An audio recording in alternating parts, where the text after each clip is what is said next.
Good evening and welcome to the Parks and Recreation Committee meeting. Today is October 2nd, 2024. It's 5:30 p.m. Mr. Neff will not be here tonight. So if we could get a roll call, please. Mrs. Cooper? Yes, Mr. here. Martin? Here. You present? Okay. We will move on to the minutes. They are in your packet from September 4th, and I will make a motion to approve. I'll second that motion. Roll call, please. I do have a We couple have a questions. discussion. In the paragraph that starts, Mrs. Cooper went over the application with the committee going over the details of the event. What event? Oh, it- And then the first line in the next paragraph, it says city parks, and I think it may mean city parks. Okay, yep. All right. And that event's the Big Nut Strut. I'm sorry about that. Okay, thank you. And then now you can call for a roll call. Okay, thank you. Mrs. Cooper? Yes, Mr. Martin? Yes. 2 yeas, minutes approved. thank you. Do we have any visitors that would like to speak with council? Do you want to wait until I'll give you a minute to breathe, catch your breath? I'm gonna skip over Christmas on the Square for a second and move on to the Sunbury Square Veterans Memorial benches. So Heather Day from Memory Lane, Sunbury by Day Funeral Service. Oh, packet page 12, sorry. And RAR Memorial, she contacted the city regarding the stone benches out in front of the Veterans Memorial on the square. Inquiring about like who installed them, and it was the American Legion.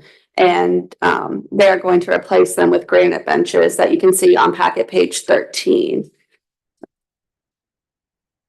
And they got the support from the American Legion to do that, to replace them. Okay, Yeah, so wanted to bring that to you just to let you know that there would be an upgrade to that, into that portion of the park. They're also going to do, I think, a refresh on the plaque itself. They're gonna clean off the plaque and reset it. So yeah, a nice gesture to Yeah, kind very of nice. clean that up a little bit and improve that area. okay, great.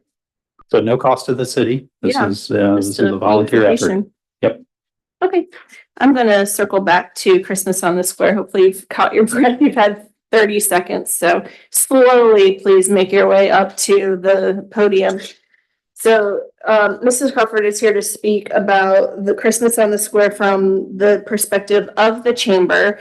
And she has already come to the events committee and talked through this, but we're gonna have her here at the parks per the matrix. So her special event permit is in your application. And there were a few things that were different this year than last year. Do you want to go over those? Thank you, first of all. Yes, for the most part, the event is the same. We will ask the same things of the city and of the police to close the square and to Cherry Street, as well as for the parade. Start the library, come up the square, wrap around and go back to her. So that will remain the same, even though it's at 5:30. We will ask that Graybill be closed for the food trucks. But other than that, it looks like we will not have a horse-and carriage, or at least not horse-and carriage rides during the event itself. So it won't be necessary to. Another thing, but I don't think the street from being closed for that. But at least from the city's perspective, that's the issue that no one will be history. But you would like Cherry, what would you like closed temporarily for the parade? For last year, the police closed up Burr so that the participants could get in and out. Only the folks that were participating in the parade could get in and out safely. Do you have an approximate time that you line up for that? 5. Okay. And that is closed, is it closed just until the parade starts, or do they keep it closed for when they come back? Do they go back to that? They do go back. Yes, I believe they kept her closed until the time was over. But of course, once the parade comes past the square, then the police reopen Cherry. So Burr and then Cherry temporarily. And then do you go Vernon? We did, Vernon, Greenville, and back up to Bertha. And did, And Columbus Street is closed Well, we won't have. during the parade because the parades come through it and going back through it. Yeah, Yeah. yeah, Yeah, just for that you're right. one just for block area. during- Yeah. during that. Last year, did we close Greenville? Yes.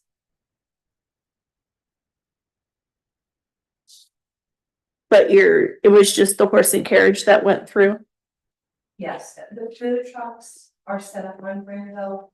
The lines are on the grass instead of in the street. They were that party years ago. Will you put, Because of the horse and carriage. oh, so will you do lines you would like to do your lines in Granville or? Yeah. I'm just wondering do you need the road closed is what I'm asking, I guess. I feel like we've done like the family festivals and stuff before where we kept the road open. I'm just asking, I don't, We have, but I think for this event, like the family festivals maybe haven't had quite as many, food trucks. We've also Okay. got the trash, receptacle there as well. So people are kind of going back and forth across the street. I mean, I think our recommendation would be to close the Granville, the portion of Granville between Vernon and Columbus for the Okay. duration of the event. So people can, mingle in and around that area, purchase the food, do whatever they need to and want to do. So. that is fine with me. Okay. And you have already made your request known at the events committee, but you wanted to confirm that there would be a dumpster and that you would have access to the gator. Was there anything else that has come up since the events committee that either fire, EMS, police, or the city can help you with ahead of time? Any concerns?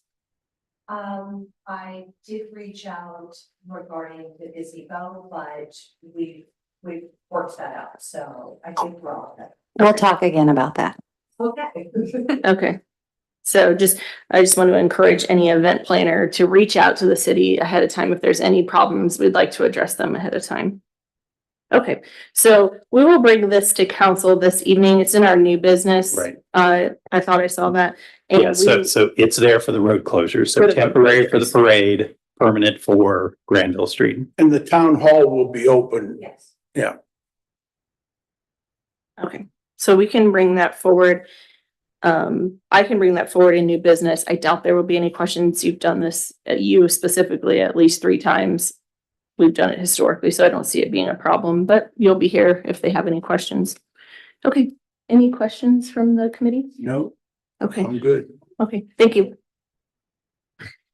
Okay, moving on to an updated parks map. Sorry, I should have asked it. In terms of closing Granville Street, when do we think the food trucks will arrive? 2. Okay, so that may be a note to make that, beginning at 2, we'll start to stage the food trucks and so it could be beginning to close it around that. Yeah. Yeah, so And what time is the parade? 5:30.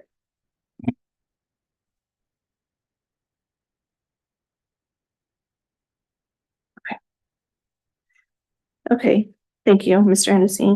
Next, we have an updated parks map. And I'm going to assume Alyssa is gonna speak to this. Yes, Okay, and it looks like maybe packet page 14. yes. Okay. Thank you. So, this was made off of, Mrs. Cooper's request for an updated parks map. The most recent one I could find was in our parks master plan, and it was more of a zoomed out, image of the entire city limits, so you couldn't really see the parks too much. This one I figured would just be zoomed in on the core area of where our parks are. Just wanted something simple that you could easily orient yourself and find where the parks are and easily identifiable as well. Yeah, this is great. I appreciate you doing this. A question that I want to ask is, so, Mrs. Crawford and I took a walk this afternoon where I'm pet sitting for a dog. So all my kids, kids want to take dog for a walk, so naturally, this is what we do. And so we walked through Old Orchard Park, and as we were walking through it, we didn't notice any signage indicating that it's Old Orchard Park. Is that accurate? I mean, did we miss anything, or there's no sign? I don't believe there's any Okay, signage. so out we there. were wondering, maybe that's a good idea, is because as you just said, like this is very simple and we can see where everything's at, but if we put this on our website, or if we hand it out, or if somebody would get access to this, I think it would be beneficial to also have signs at the parks indicating Old Orchard Park, Evening Street Park. I know JR has a sign and Freedom does, but maybe check and see about the other ones and see, is this gonna be an expensive endeavor? I'm not trying to spend a ton of money, but I think it would look nice to have a sign for Old Orchard Park and other parks that don't have one.